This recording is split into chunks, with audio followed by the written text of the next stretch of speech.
जय हिंद व्यूअर्स। जब पहलगाम में आतंकी हमला हुआ तो उसके तकरीबन 45 मिनट 1 घंटे बाद जब आर्म्ड यूनिफॉर्म में लोग हमारे पहुंचे तो वहां के सैलानी टूरिस्ट जो है काफी डरे हुए थे।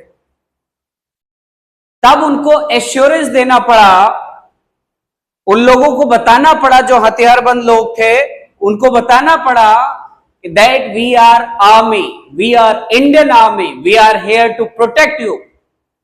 तब जाके लोगों के अंदर एक संतुष्टि का भाव आया। Yes, we are under the patronage of Indian army. तो इंडियन आर्मी एक रिलायबिलिटी है, एक सेंस ऑफ सिक्योरिटी है। ये सारी बातें आज हम क्यों कर रहे हैं? क्योंकि आज डिफेंस ऑफ इंडिया पार्ट 2 हम कवर करने जा रहे हैं और ये प्लेलिस्ट आपको कवर करना बहुत जरूरी है। अगर आप एनडीए, सीडीएस या सीएपीएफ असिस्टेंट कमांडेंट के एस्पिरेंट हैं और आप तैयारी कर रहे हैं तो आपको सबसे पहले डिफेंस ऑफ इंडिया पढ़ना पड़ेगा, इंडियन आर्मी के बारे में जानना पड़ेगा, इंडियन एयरफोर्स के बारे में जानना पड़ेगा, इंडियन नेवी के बारे में जानना पड़ेगा। ठीक है, जैसा हमने प्रीवियस लेक्चर में देखा था, डिफेंस ऑफ इंडिया में हमने शुरुआत किया था अपना हायरार्कियल लेवल से। हमने देखा सबसे ऊपर प्रेसिडेंट होता है, फिर डिफेंस मिनिस्टर होता है, फिर डिफेंस मिनिस्ट्री के अंदर अगर हम बात करें तो हमारे पास 5 डिपार्टमेंट्स हैं।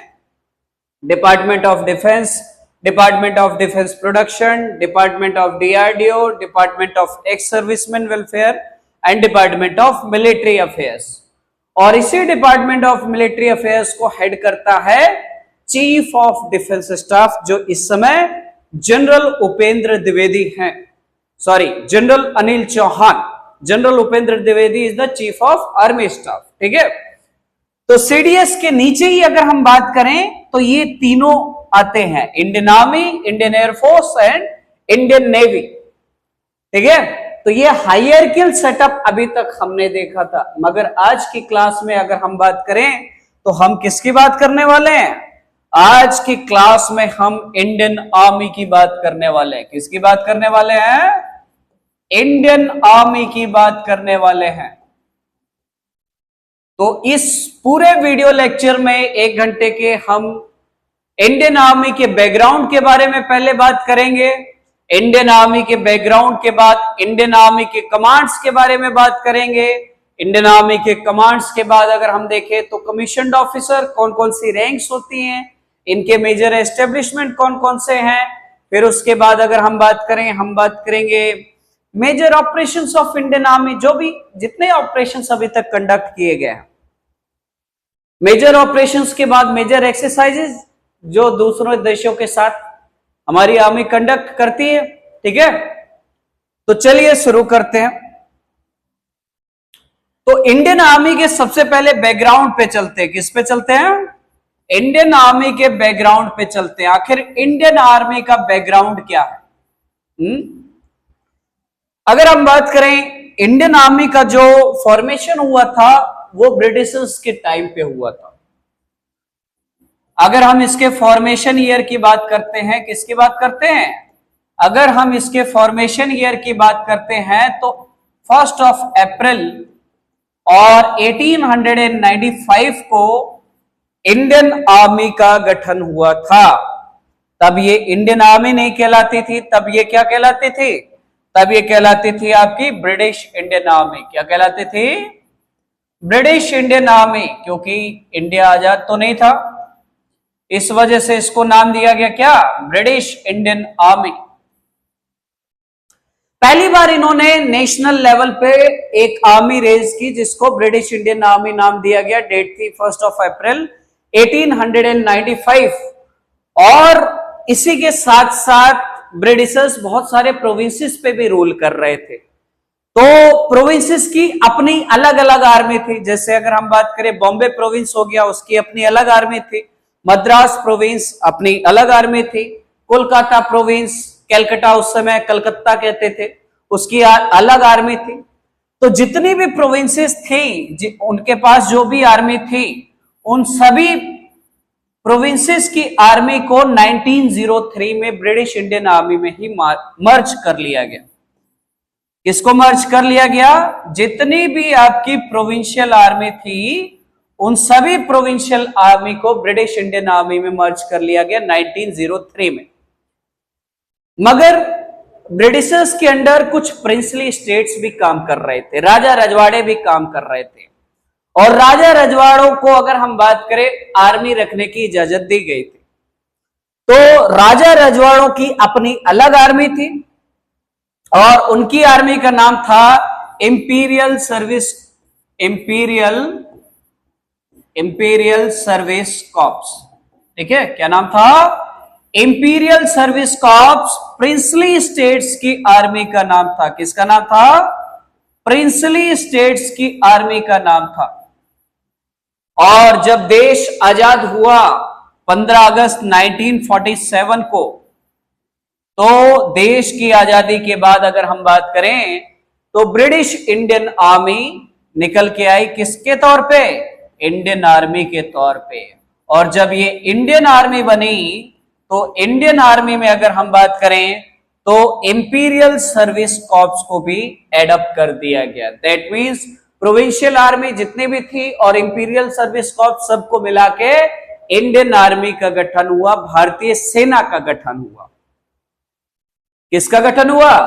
भारतीय सेना का हमारा गठन हुआ। ठीक है, अब देखिए भारतीय सेना का गठन हो गया, मगर आपको जान के बड़ा ताज्जुब होगा, जब इंडियन आर्मी आजादी के बाद बनी तो भी इसके जो चीफ थे वो अगर हम बात करें ब्रिटिशर्स ही थे। अगर हम बात करें इंडियन आर्मी का जो पहला चीफ था सर रॉबर्ट लॉकहार्ट, क्या नाम था इसका? सर रॉबर्ट लॉकहार्ट इसका नाम था। ठीक है, इसके बाद रॉबर्ट लॉकहार्ट के बाद दूसरा हमारा चीफ बना, वो भी ब्रिटिशर था, उसका नाम था सर फ्रांसिस रॉय बूचर। क्या नाम था? सर फ्रांसिस रॉय बूचर इसका नाम था। अब देखिए देश आजाद होने के बावजूद इंडियन आर्मी का जो चीफ है वो ब्रिटिशर है, तो ये देश के लिए बड़ा दुर्भाग्य है। अगर हम बात करें इस समय पंडित नेहरू चाह रहे थे कि जल्द से जल्द इंडियन आर्मी का इंडियनाइजेशन हो, दैट मींस इसका जो चीफ हो वो भारतीय बने, मगर कोई आदमी कैपेबल नहीं था। क्योंकि अगर हम ब्रिटिश इंडियन आर्मी की बात करें तो ब्रिटिश इंडियन आर्मी में हमारे जितने भी लोग जाते थे उनको एक स्पेसिफिक रैंक से ऊपर नहीं जाने दिया जाता था। बहुत कम लोग हुए हैं ब्रिटिश इंडियन आर्मी में जो इंडियन होके और हाई रैंक पे गए हैं।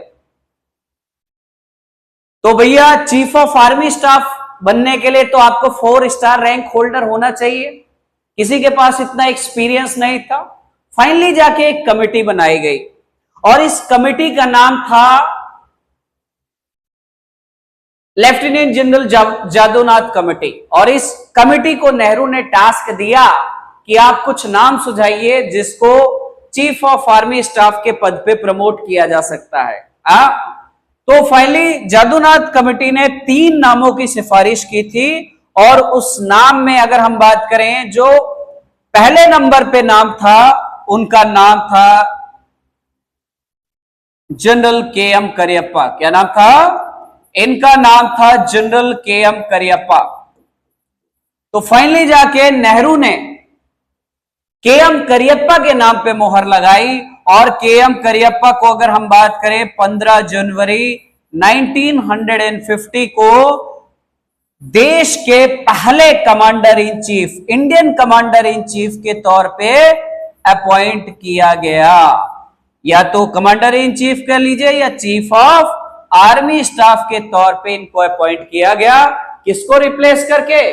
फ्रांसिस राय बूचर को रिप्लेस करके के.एम. करियप्पा, कोंडनडेरा मुंडप्पा करियप्पा देश के पहले भारतीय थल सेना अध्यक्ष बने।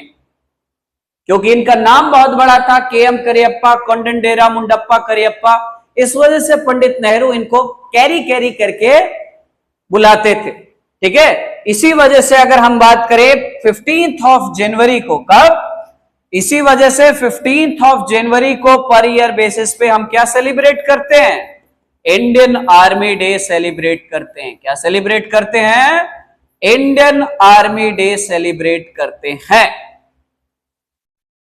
तो अगर आपसे इंडियन आर्मी के फाउंडेशन डे पूछा जाएगा तो फाउंडेशन डे यही रहेगा इंडियन आर्मी का, जब देश आजाद हुआ 15 अगस्त 1947। मगर 15 जनवरी को अगर हम बात करें इंडियन आर्मी डे के तौर पे मनाते हैं, क्योंकि देश का पहला थल सेना अध्यक्ष हमको जनरल के.एम. करियप्पा के फॉर्म में मिला, ठीक है। तो ये हो गया इसका कैसे इंडियन आर्मी अस्तित्व में आई, ठीक है। तो अगर हम बात करें, ये इंडियन आर्मी अस्तित्व में आ गई। अस्तित्व में आने के बाद अगर हम बात करें, हाँ, तो इसका मोटो की अगर हम बात करें, इसकी बात करते हैं, मोटो। मोटो दैट मीन्स आदर्श वाक्य। हर किसी का एक मोटो होता है ना, हमारे भी जिंदगी का मोटो होना चाहिए। कोई भी एजुकेशनल इंस्टीट्यूट हो उसका भी एक मोटो होता है। तो इंडियन आर्मी का अपना एक मोटो है, इसे कहते हैं क्या, सर्विस बिफोर सेल्फ। इसको अगर हम बात करें संस्कृत में लिखा गया है सेवा परमो धर्म। क्या, सेवा परमो धर्म। दैट मीन्स अगर हम बात करें इंग्लिश में अगर हम इसे लिखेंगे तो ये होगा सर्विस बिफोर सेल्फ। क्या होगा, सर्विस बिफोर सेल्फ होगा। दैट मीन्स अगर बात आएगी तो देश की सबसे पहले बात आएगी, देश के बाद हमारा राज्य आएगा, राज्य के बाद हमारे डिस्ट्रिक्ट आएंगे, डिस्ट्रिक्ट के बाद हमारा तहसील आएगा, तहसील के बाद हमारे ब्लॉक का हित आएगा, ब्लॉक के बाद हमारे गांव का हित आएगा, और गांव के हित के बाद फिर हमारा हित आएगा। दैट मीन्स देश सबसे ऊपर है, देश से ऊपर कोई नहीं है। तो भाई किसी भी चीज की बात आएगी उसमें जो सर्विस आपको देनी पड़ेगी, अपना सोचे बिना सर्विस आपको देनी पड़ेगी। अपने बारे में नहीं सोचना है आपको, देश के बारे में सोचना है, अपने कंट्रीमैन के बारे में सोचना है, ठीक है, पहले, बाद में अपना सोचना है। तो इसका जो मोटो है सेवा परमो धर्म है, सर्विस बिफोर सेल्फ है। और यही मोटो अगर हम बात करें नेशनल डिफेंस एकेडमी का भी है, राष्ट्रीय रक्षा अकादमी जो आपकी पुणे में है, ठीक है। तो भाई इसका जो फॉर्मेशन है वो हमने देख लिया। इसके पहले चीफ कौन बने, इसके पहले chief first commander in chief हमारे बने जनरल के.एम. करियप्पा। कौन, जनरल के.एम. करियप्पा हमारे पहले कमांडर इन चीफ बने।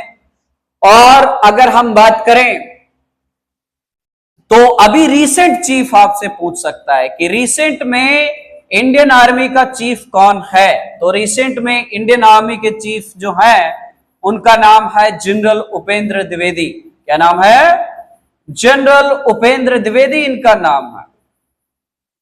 जनरल उपेंद्र द्विवेदी सैनिक स्कूल रीवा मध्य प्रदेश के पास आउट है। और अगर हम बात करें इस समय जो इंडियन नेवी के भी चीफ हैं एडमिरल त्रिपाठी, वो भी सैनिक स्कूल रीवा के पास आउट है। किसके पास आउट है, सैनिक स्कूल रीवा के पास आउट हैं। तो आपको ये याद रखना है, ठीक है। ये इसका बैकग्राउंड था इंडियन आर्मी का। अब इसमें जो नोटेबल कमांडर्स हैं देश की आजादी के बाद जो फेमस थल सेना अध्यक्ष रहे हैं, उसमें जनरल के.एस. थिमैया का नाम है, जनरल के.एस. थिमैया का नाम है। उसी तरीके से अगर हम बात करें जनरल एस.एच.एफ.जे. मानेकशॉ और के.एम. करियप्पा तो है। तीन नोटेबल कमांडर्स हैं इंडियन हिस्ट्री में जो बहुत ज्यादा पॉपुलर हुए हैं, ठीक है। हम बात करेंगे बाद में जब मेजर ऑपरेशंस आएंगे तो उनमें इनका किस तरीके से रोल रहा है। तो अगर हम बात करें ये है। दूसरी बात अगर हम बात करें, इंडियन आर्मी वर्ल्ड की सेकंड लार्जेस्ट आर्मी है। ये जान के आपको बड़ा ताजुब होगा कि Indian army with respect to strength ये वर्ल्ड की सेकंड लार्जेस्ट आर्मी है। क्या है, world second largest army. World second largest army है। तो आपसे सीधा सीधा सवाल बनता है कि लार्जेस्ट आर्मी किसकी है, तो चाइना की सबसे ज्यादा लार्जेस्ट आर्मी है। इंडिया सेकेंड लार्जेस्ट आर्मी है स्ट्रेंथ के मामले में। किसके मामले में? स्ट्रेंथ के मामले में।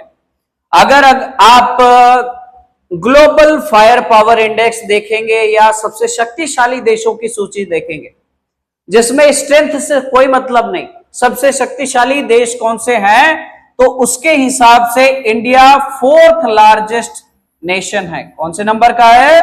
फोर्थ लार्जेस्ट नेशन है। अमेरिका सबसे पावरफुल है, अमेरिका के बाद रशिया, और रशिया के बाद अगर हम बात करें हमारा आ जाएगा चाइना, और चाइना के बाद India fourth largest most powerful country of the world है।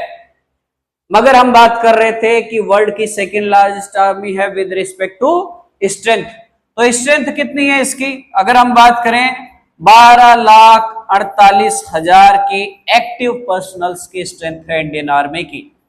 और अगर हम बात करें इसमें रिजर्व पर्सनल्स की स्ट्रेंथ 9 लाख है। कितनी है? 9 लाख रिजर्व में है और 12.5 लाख एक्टिव पर्सनल्स की स्ट्रेंथ है। इंडियन आर्मी के हेडक्वार्टर की अगर आप बात करेंगे, किसकी बात करेंगे? इंडियन आर्मी के हेडक्वार्टर की बात करेंगे तो ये न्यू दिल्ली में है। कहां पे है? इंडियन आर्मी का हेडक्वार्टर जो है आपका नई दिल्ली में है, रक्षा मंत्रालय के पास ही में है। सेना भवन उसे कहेंगे। तो न्यू दिल्ली में इसका हेडक्वार्टर है। तो ये आपका इंडियन आर्मी के बारे में ब्रीफ इंट्रोडक्शन है। अब दूसरा सवाल उठता है कि इंडियन आर्मी जब इतनी बड़ी आर्मी है कि इसमें 12.5 लाख के एक्टिव पर्सनल्स की स्ट्रेंथ है और 9 लाख के रिजर्व पर्सनल्स की स्ट्रेंथ है, तो भाई ये सिंगल कमांड से तो चलेगा नहीं। किससे नहीं चलेगा? सिंगल कमांड से तो चलेगा नहीं। इसीलिए इंडियन आर्मी को 7 कमांड्स में डिवाइड किया गया है। कितने कमांड्स में डिवाइड किया गया है? 7 कमांड्स में डिवाइड किया गया। जब भी कोई एक इंस्टीट्यूशन बहुत बड़ा हो जाता है तो उसके कई सारी ब्रांचेस खोली जाती हैं, है ना। अब जैसे इंडियन रेलवेज है, 65,000 किलोमीटर का इंडियन रेलवेज का नेटवर्क है। तो इंडियन रेलवेज को 18 जोन्स में डिवाइड किया गया है। हर जोन का अपना एक स्पेसिफिक जनरल मैनेजर होता है जो उस जोन को लीड करता है।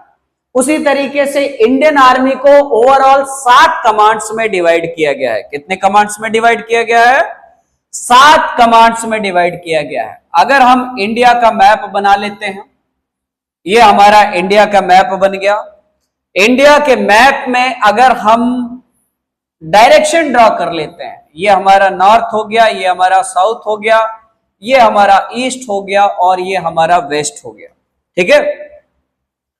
तो अगर हम देखें ये नॉर्थ जो आपका जा रहा है, नॉर्थ देखिए, सबसे पहली चीज याद रखने के लिए एग्जामिनेशन पॉइंट ऑफ व्यू से, ये गुजरात है। गुजरात से अगर हम एक लाइन खींच लेते हैं तो गुजरात से नीचे अगर हम देखें तो समुद्री सीमा हमारी लगती है और इंडियन आर्मी लैंड फ्रंटियर को प्रोटेक्ट कर रही है। तो दैट मींस इंडियन आर्मी का कोई कमांड साउथ में तो नहीं होगा, एटलीस्ट ये दिमाग की बात है। अगर केरल आ रहा है, तमिलनाडु आ रहा है, गोवा आ रहा है, कर्नाटक आ रहा है, तो वहां पे तो इंडियन आर्मी का कमांड होने का कोई मतलब ही नहीं होता है, क्योंकि इंडियन आर्मी तो लैंड बॉर्डर को प्रोटेक्ट करती है ना, पाकिस्तान से लगे बॉर्डर को, चाइना से लगे बॉर्डर को, जहां भूमिगत सीमा होगी। तो अगर हम बात करें, ये हो गया आपका नदन कमांड। कौन सा कमांड हो गया? Northern command. तो इंडियन आर्मी का जो नदन कमांड है, वो नदन कमांड हमारा कहां है? इंडियन आर्मी का हमारा नदन कमांड उधमपुर में है। कहां पे है? उधमपुर में है। और उधमपुर कहां है? उधमपुर जम्मू एंड कश्मीर में है। कहां पे है? जम्मू एंड कश्मीर में है। इसी तरीके से अगर आप इंडियन आर्मी का ईस्टर्न कमांड देखेंगे, क्या देखेंगे? इंडियन आर्मी का ईस्टर्न कमांड देखेंगे तो ईस्टर्न कमांड आपका कोलकाता में है। कहां पे है? कोलकाता में। और कोलकाता कहां है? वेस्ट बंगाल में। कहां पे है? वेस्ट बंगाल में। फिर इसी तरीके से नॉर्थ और ईस्ट के बीच में आपका आ जाएगा सेंट्रल कमांड। कौन सा आ जाएगा? सेंट्रल कमांड आ जाएगा। और सेंट्रल कमांड इंडियन आर्मी का लखनऊ में है। कहां पे है? लखनऊ उत्तर प्रदेश में सेंट्रल कमांड है। इसी तरीके से इंडियन आर्मी के अगर आप सदर्न कमांड की बात करेंगे तो इंडियन आर्मी का जो सदर्न कमांड है वो है आपका पुणे महाराष्ट्र में। कहां पे? पुणे महाराष्ट्र में इंडियन आर्मी का सदर्न कमांड है। अब अगर हम बात करें साउथ वेस्टर्न कमांड, कौन सा कमांड? South western command. तो इंडियन आर्मी का जो साउथ वेस्टर्न कमांड है, देखिए एक तो ये नॉर्थ हो गया और ये वेस्ट हो गया, तो नॉर्थ और वेस्ट के बीच में जो डायरेक्शन होगा वो नॉर्थ वेस्ट कमांड होगा। कौन सा कमांड होगा? नॉर्थ वेस्टर्न कमांड होगा। तो इंडियन आर्मी का जो नॉर्थ वेस्टर्न कमांड है वो आपका कहां पे है? वो आपका है चंडी मंदिर में। कहां? चंडी मंदिर। और चंडी मंदिर कहां है? पंचकुला। और पंचकुला कहां है? हरियाणा में। ये वही चंडी मंदिर पंचकुला हरियाणा है। पंचकुला वही एरिया है जहां बाबा राम रहीम का डेरा हुआ करता था, है? बड़ा फेमस हुआ। तो यहां पे इंडियन आर्मी का नॉर्थ वेस्टर्न कमांड है। क्या है? कितने कमांड्स हो गए? 1 2 3 4 5। एक इंडियन आर्मी का ट्रेनिंग कमांड है। कौन सा कमांड है? इंडियन आर्मी का ट्रेनिंग कमांड है। तो इंडियन आर्मी का जो ट्रेनिंग कमांड है वो आपका शिमला हिमाचल प्रदेश में है। कहां पे है? शिमला हिमाचल प्रदेश में इंडियन आर्मी का ट्रेनिंग कमांड है। और एक इंडियन आर्मी का जो कमांड है वो आपका है कहां पे? जयपुर में है। कहां पे है?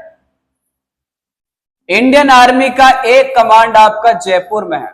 और जयपुर में ये जो आपका कमांड है that's called south western command. कौन सा? South western command. तो इंडियन आर्मी को 7 कमांड्स में ओवरऑल डिवाइड किया गया है। कितने कमांड्स में?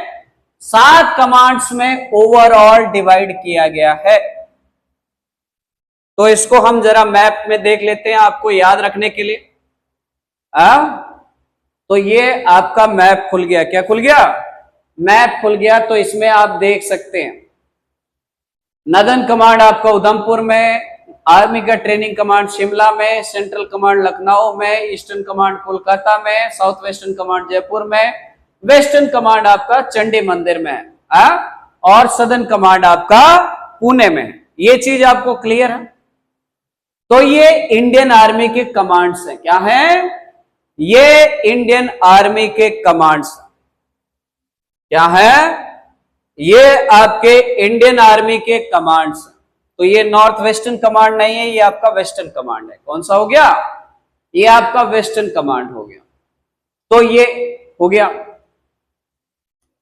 तो जब हमने इंडियन आर्मी को कमांड्स में डिवाइड कर लिया तो अब इंडियन आर्मी के हमको रैंक्स को देखना है। किसको देखना है?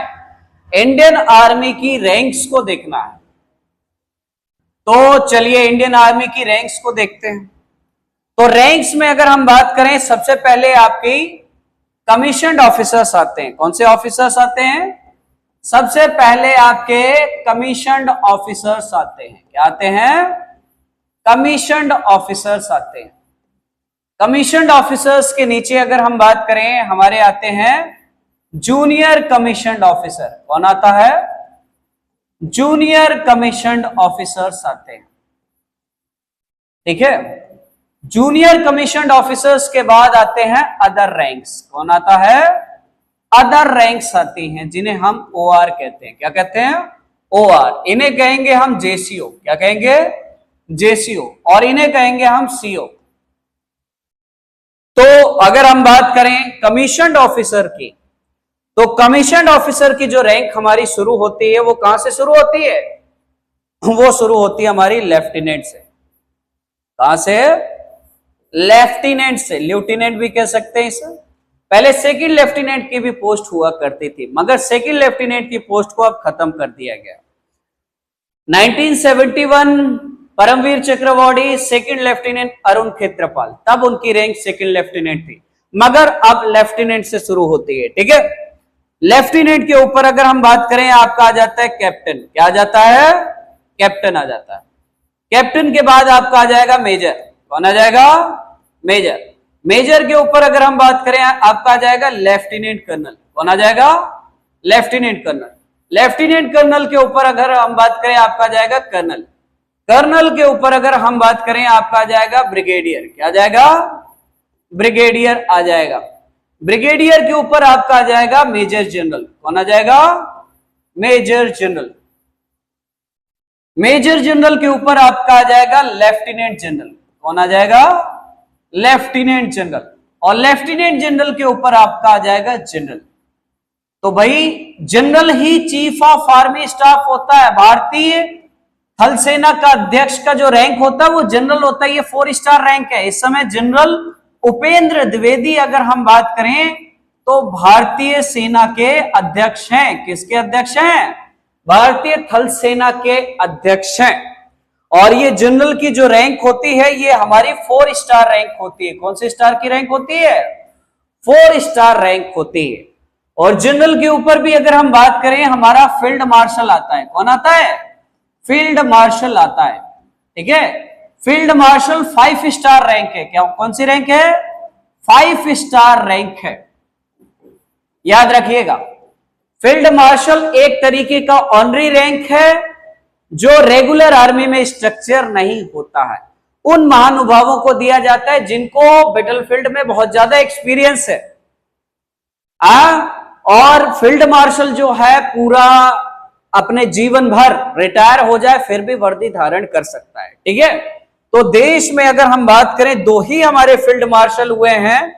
और इस फील्ड मार्शल में जो पहले फील्ड मार्शल थे उनका नाम था जनरल SHFJ मानेकशॉ, जिन पे मूवी भी बनी है। सैम बहादुर मानेकशॉ को 1973 में रिटायर होते ही देश के पहले फील्ड मार्शल के तौर पे नियुक्त किया गया था। और दूसरे थे जनरल KM करियप्पा। कौन थे? General KM Cariappa. इनको 1986 में फील्ड मार्शल के पद से नवाजा गया था। हालांकि जनरल KM करियप्पा पहले चीफ ऑफ आर्मी स्टाफ थे। 1950 से लेके 1953 के बीच में ये देश के पहले भारतीय चीफ ऑफ आर्मी स्टाफ रहे, मगर इनको फील्ड मार्शल की रैंक मानेकशॉ के बाद दी गई। तो याद रखिएगा, आपके एग्जामिनेशन पॉइंट ऑफ व्यू से बहुत इंपॉर्टेंट है। Who is the first field marshal of India? General Manekshaw. KM Cariappa is the second field marshal. और 2 ही फील्ड मार्शल अभी तक हमारे हुए हैं। ठीक है, तो ये हो गया लेफ्टिनेंट। अगर हम बात करें ये हमारे कमीशन्ड ऑफिसर हो गए। फिर इनके नीचे अगर हम बात करें हमारे जूनियर कमीशन्ड ऑफिसर आते हैं। कौन आता है? जूनियर कमीशन्ड ऑफिसर आते हैं। जेसीओ में अगर हम बात करें सबसे नीचे आता है नायब सूबेदार। क्या आता है? नायब सूबेदार। नायब सूबेदार के ऊपर सूबेदार आता है। कौन आता है? सूबेदार। और सूबेदार के आगे आता है सूबेदार मेजर। कौन आता है? सूबेदार मेजर आता है। और ये रैंक होती हैं, ये आपकी पुलिस में भी आपने देखी होगी, 1 फित्ती, 2 फित्ती और 3 फित्ती। ये होता है आपका लांस नायक। क्या होता है? लांस नायक। ये होता है नायक। और ये होता है आपका हवलदार। और जो नए नए लौंडे जाते हैं फौज में, आज रैली भर्ती से जाते हैं, एक भी फित्ती उनको लगी नहीं होती है और उनको जवान कहते हैं, उनको सवार कहते हैं। क्या कहते हैं? सवार कहते हैं। और कहते हैं ना, एक जवान कितना भी बुढ़ा हो जाए उसको जवानी कहते हैं। क्या कहते हैं? जवानी कहते हैं। तो सीओ की मदद के लिए जेसीओ होंगे और जेसीओ की मदद के लिए अदर रैंक्स होंगी। कौन सी रैंक्स होंगी? अदर रैंक्स होंगी। ये चीजें आपको समझ में आ रही है? इनकी मदद के लिए और होंगे। अब अगर हम बात करें, इसमें कुछ चीजें आपको समझना बहुत जरूरी है। अगर हम देखें यहां पे आर्मी में, अगर हम देखें एक 8 से 10 सोल्जर्स को मिला के अगर हम बात करें तो एक सेक्शन बनता है। क्या बनता है? एक सेक्शन बनता है। और इस सेक्शन को अगर हम बात करें तो इस सेक्शन को जेसीओ या फिर हवलदार रैंक का आदमी लीड करेगा। 10 जवानों की एक टुकड़ी को हवलदार रैंक का आदमी लीड करता है। सेक्शन के बाद अगर हम बात करें आपका प्लाटून आता है। क्या आता है? प्लाटून आता है। और एक प्लाटून में जनरली 30 to 40 सोल्जर्स होते हैं। और एक प्लेटून को जो कमांड करता है वो लेफ्टिनेंट या कैप्टन रैंक का अधिकारी होता है, वो एक प्लेटून को कमांड करता है। मतलब एक प्लेटून की जिम्मेदारी लेफ्टिनेंट और कैप्टन रैंक के अधिकारी के पास रखी गई। मगर जो सबसे छोटी यूनिट है वो सेक्शन है। सेक्शन में सिर्फ 8 से 10 सोल्जर होते हैं। इसको हवलदार या जेसीओ रैंक का अधिकारी इसको क्या करेगा, हेड करेगा। प्लेटून के बाद अगर हम बात करें तो प्लेटून के बाद हमारी आती है क्या, प्लेटून के बाद हमारी आती है कंपनी। क्या आती है, कंपनी आती है। फिर अगर हम बात करें आपका ब्रिगेड आता है। क्या आता है, ब्रिगेड आता है। ब्रिगेड के बाद अगर हम बात करें आपका आएगा मेजर जनरल और lieutenant general. Lieutenant general rank का अधिकारी कॉर्प्स को लीड करता है और मेजर जनरल रैंक का अधिकारी डिवीजन को लीड करता है। किसको लीड करता है, डिवीजन को लीड करता है। ठीक है, तो प्लेटून सेक्शन हो गई, प्लेटून हो गया, कंपनी हो गई। क्या हो गई, कंपनी हो गई। कंपनी के बाद ब्रिगेड आ गया, ब्रिगेड के बाद डिवीजन आ गया, डिवीजन के बाद कॉर्प्स आ गया। तो जब चाइना के साथ कभी लड़ाई होती है तो आप देखते हैं कि न्यूज में आता है कि कॉर्प्स कमांडर लेवल की मीटिंग चल रही है। तो कॉर्प्स कमांडर लेवल की मीटिंग चल रही है, that means lieutenant general rank के अधिकारियों की मीटिंग चल रही है। कंपनी जो बनी होती है वो 3 प्लेटूनों से मिलकर बनी होती है। एक जो ब्रिगेड होती है वो 3 कंपनी से मिलकर बनी होती है और जो डिवीजन है 3 ब्रिगेड से मिलकर बनी होती है। ये यहाँ पे थंब रूल अप्लाई होता है। ठीक है, थंब रूल ये बोलता है 3-3 करके इस तरीके से आपका होता है। तो section, platoon, company, brigade, division, corps और फिर उसके ऊपर कमांड होता है। ठीक है, तो कमांड में जनरल रैंक का अधिकारी आ जाता है, चीफ ऑफ आर्मी स्टाफ वो कमांड करता है। ठीक है, तो ये आपका रैंक स्ट्रक्चर हो गया। क्या हो गया, ये आपका रैंक स्ट्रक्चर हो गया। इसको एक बार आप फोटोग्राफ में देख लेंगे तो ये आपको अच्छे से समझ में आ जाएगा। ये देखिए, यहाँ लांस नायक, यहाँ पे नॉर्मली जो सिपाही जाता है जवान, ठीक है, उसका कोई सिंबल नहीं होता। फिर ये 1 फीती हो गई, ये आपका 2 फीती हो गया, 3 फीती हो गया, लांस नायक, नायक, हवलदार, फिर नायब सूबेदार 1 स्टार, सूबेदार 2 स्टार, सूबेदार मेजर 1 आपका 4 headed lion, lieutenant 2 star, captain, major, lieutenant colonel, colonel, brigadier, major general, lieutenant general, general, field marshal. अब आप देखेंगे इसमें कंफ्यूजन होगा कि भाई सूबेदार में भी 2 स्टार लग रहे हैं, लेफ्टिनेंट में भी 2 स्टार लग रहे हैं। तो आप देखिए सूबेदार के नीचे ये रेड और येलो कलर की लाइन बनी हुई है। ये लाइन दर्शाती है कि ये जेसीओ है। क्या है, जेसीओ है। देखिए तीनों में ये पट्टी बनी हुई है, मगर यहां पे कोई पट्टी नहीं बनी हुई है ना। तो ये डिमार्केशन से आप पता कर सकते हैं कि जेसीओ वाला 2 स्टार है कि सीओ वाला 2 स्टार है। सीओ वाला 2 स्टार लेफ्टिनेंट हो जाएगा और जेसीओ वाला 2 स्टार सूबेदार हो जाएगा आपका। ठीक है, उम्मीद है ये चीज आपको क्लियर हुई होगी।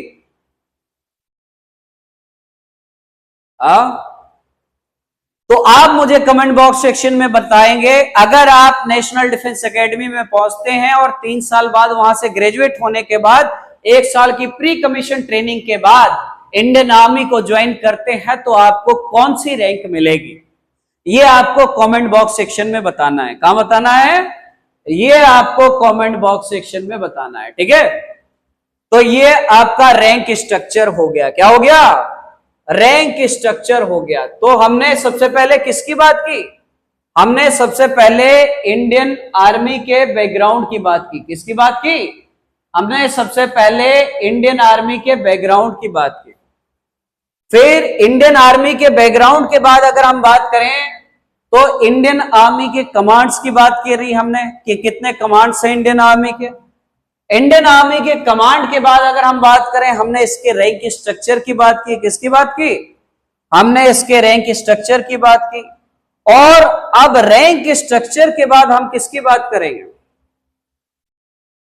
रैंक स्ट्रक्चर के बाद अगर हम बात करें इंडियन आर्मी के मेजर एस्टेब्लिशमेंट्स की बात करेंगे, जो आपके एग्जामिनेशन पॉइंट ऑफ व्यू से बहुत इंपॉर्टेंट हो जाता है। किसकी बात करेंगे, हम मेजर एस्टेब्लिशमेंट्स की बात करेंगे।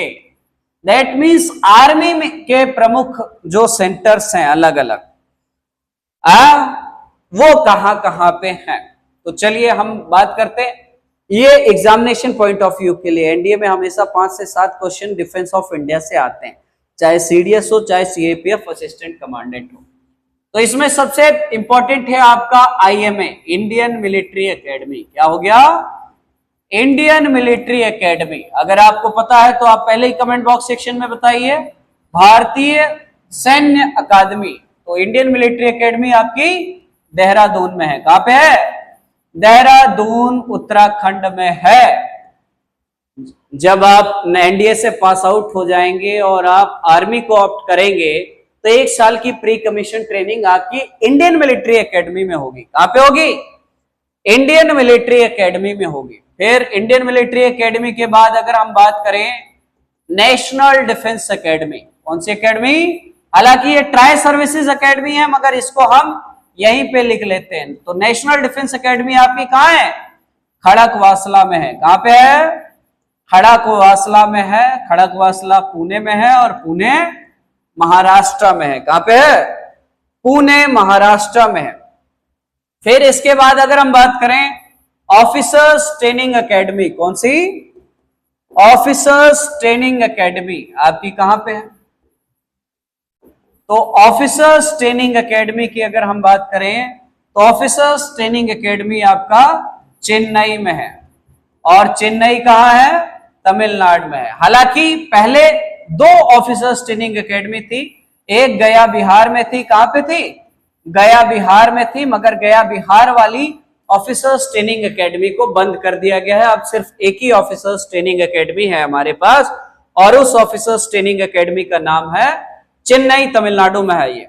नेक्स्ट अगर हम बात करें आपका आ जाता है राष्ट्रीय इंडियन मिलिट्री कॉलेज। क्या है? राष्ट्रीय Indian military college, RIMC military college. ये आपका कहां पे है? ये भी आपका देहरादून में है। कहां पे है? देहरादून में है। और देहरादून कहां पे है? उत्तराखंड में है।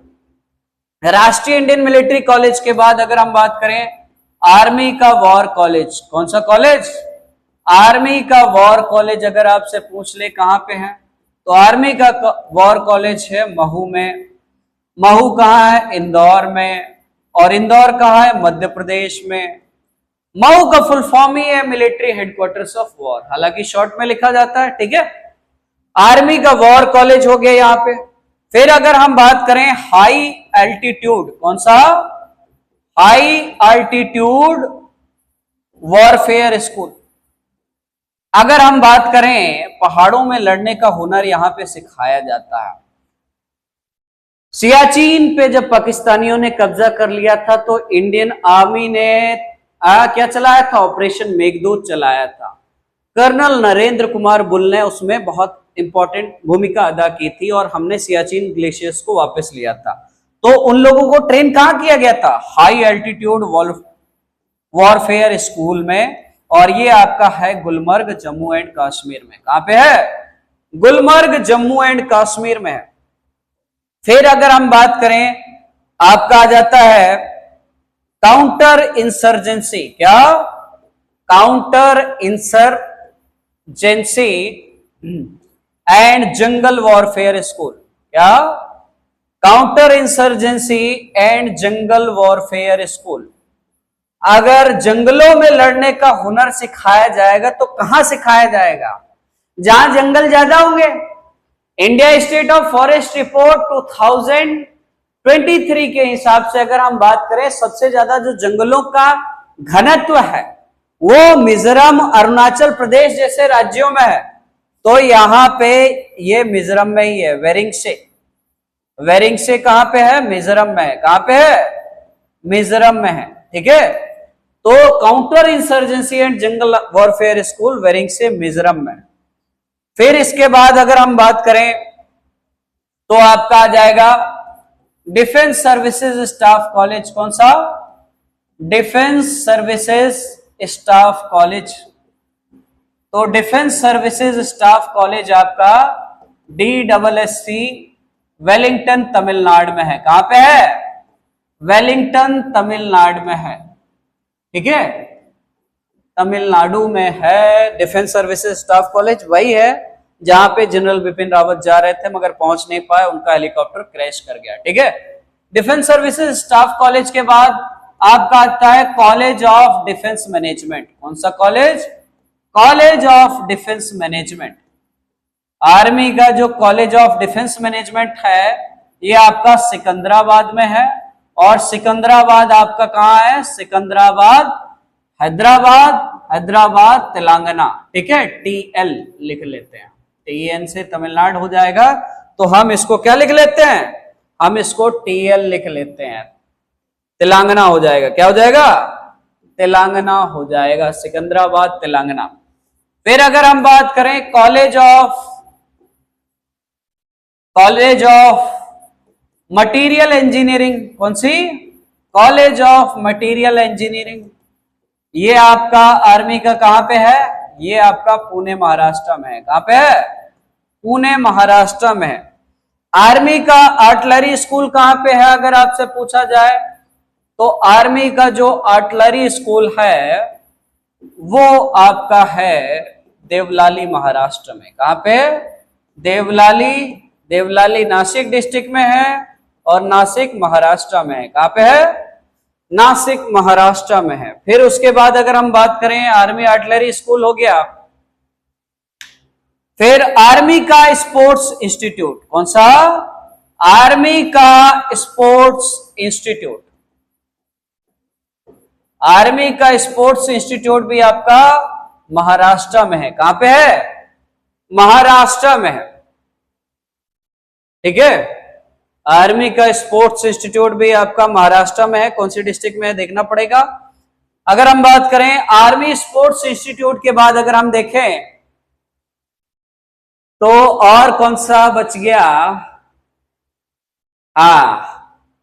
Special forces training school. कौन सा? Special forces training school. अभी पाकिस्तान पे हमला करेंगे, स्पेशल फोर्सेस के लोग जाएंगे तो स्पेशल फोर्सेस को जो ट्रेनिंग स्कूल है वो नाहन हिमाचल प्रदेश में है। कहां पे है? नाहन हिमाचल प्रदेश में आर्मी के स्पेशल फोर्सेस का ट्रेनिंग स्कूल है। और कोई ऑर्गेनाइजेशन आर्मी का एस्टेब्लिशमेंट बचा क्या? विजिबल है भाई, वीडियो कटी तो नहीं। चलिए, ये हो गया आपका।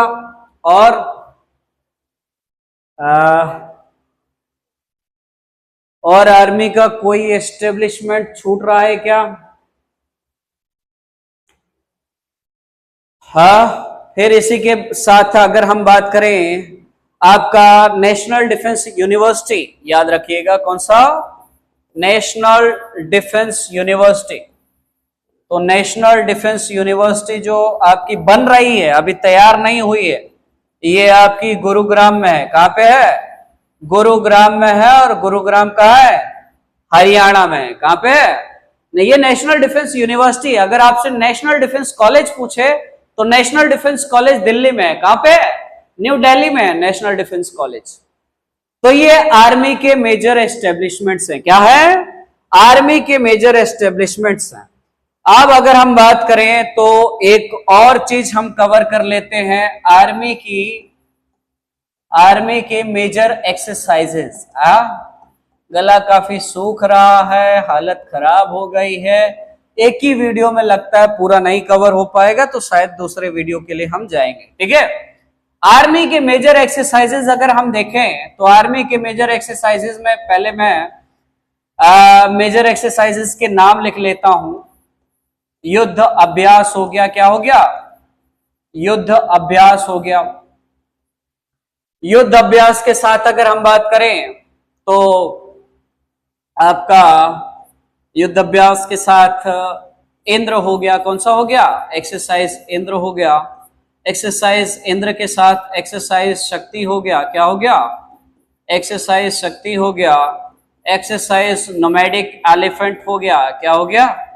एक्सरसाइज नोमैडिक एलिफेंट हो गया। एक्सरसाइज धर्म गार्जियन हो गया। कौन सा? एक्सरसाइज धर्म गार्जियन हो गया। एक्सरसाइज धर्म गार्जियन के साथ एक्सरसाइज गरुण शक्ति हो गया। कौन सा हो गया? एक्सरसाइज गरुण शक्ति हो गया। एक्सरसाइज गरुण शक्ति के साथ एक्सरसाइज सूर्य किरण हो गया। कौन सा हो गया? एक्सरसाइज सूर्य किरण हो गया। तो हम देखते हैं ये एक्सरसाइज कौन कौन से देशों के बीच में है। तो युद्ध अभ्यास जो एक्सरसाइज है वो इंडिया और यूएसए के बीच में फेमस मिलिट्री एक्सरसाइज है। इंडिया और अमेरिका के बीच में युद्ध अभ्यास फेमस मिलिट्री। इंद्र एक्सरसाइज अगर हम बात करें इंडिया और रशिया के बीच में ट्राई सर्विसेज एक्सरसाइज है। कौन सी एक्सरसाइज है? ट्राई सर्विसेज, जिसमें आर्मी, एयरफोर्स, नेवी तीनों शामिल होती है। एक्सरसाइज शक्ति अगर हम बात करें इंडिया और फ्रांस के बीच में, किसके बीच में? इंडिया और फ्रांस के बीच में ज्वाइंट मिलिट्री एक्सरसाइज है। नोमैडिक एलिफेंट अगर हम बात करें तो नोमैडिक एलिफेंट इंडिया और मंगोलिया के बीच में ज्वाइंट मिलिट्री एक्सरसाइज है। मंगोलिया, ठीक है, जिसकी कैपिटल है उलान बटार। धर्म गार्जियन अगर हम बात करें इंडिया और जापान के बीच में मेजर एक्सरसाइज है। गरुण शक्ति अगर हम बात करें तो इंडिया और इंडोनेशिया के बीच में फेमस मिलिट्री एक्सरसाइज है। सूर्य किरण अगर हम बात करें इंडिया और नेपाल के बीच में फेमस मिलिट्री एक्सरसाइज है। ठीक है, ये आर्मी की मेजर मिलिट्री एक्सरसाइजेस हैं जो आपको आपके एग्जामिनेशन के हिसाब से याद रखना है, क्योंकि बहुत ज्यादा प्रोबेबिलिटी रहती है कि ये आपसे आपके एग्जामिनेशन में पूछा जाए। हाँ, यहां एक चीज मैं शायद मिस कर रहा हूं, युद्ध अभ्यास के साथ अगर हम देखें तो एक और एक्सरसाइज है जो इंडिया और अमेरिका के बीच में है, और ये स्पेशल फोर्सेस के, इंडिया और अमेरिका की स्पेशल फोर्सेस के बीच में एक्सरसाइज है युद्ध अभ्यास के साथ। इस एक्सरसाइज का नाम अभी मैं रिकॉल नहीं कर पा रहा हूं। इसका नाम है,